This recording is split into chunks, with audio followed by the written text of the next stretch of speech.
This week's Bonkers Economics news stories are all about electricity, with top electricity bosses telling House of Commons committee that even if wholesale prices were to halve, electricity prices will still rise by 20% in the next 5 years.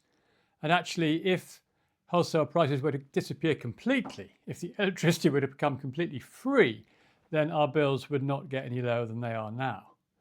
Now that tells us something weird about the electricity distribution system, and that's actually why we can look at this image here about water, because the water and electricity distribution systems work in much the same way. And what's this showing us is the amount of money here, big sort of light green blob, that the water companies have paid themselves in the 30 years since privatization. And the little blue bit on the edge there, that's the amount the government received when they sold the water companies. And the electricity situation is very similar.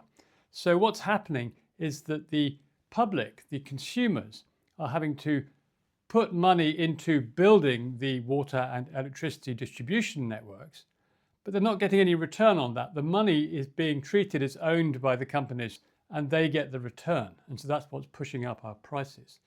So one solution to this potentially would be local electricity networks, matching local supply with local demand.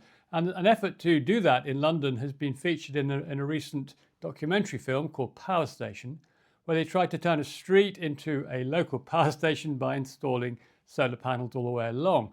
And what that flags up in particular is the basic inequality in the system, because of course the situation for renters and homeowners and those who can afford to buy solar panels and those who can't is very different.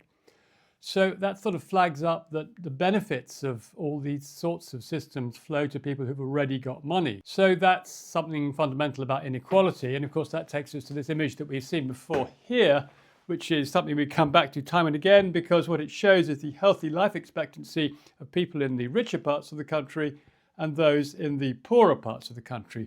And it's 20%, it's 20 years difference, 20 years difference between the two.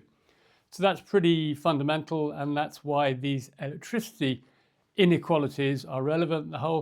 Everything we do pretty much in the economy now has inequality baked into it, and the water and the electricity industries are a very good example of that.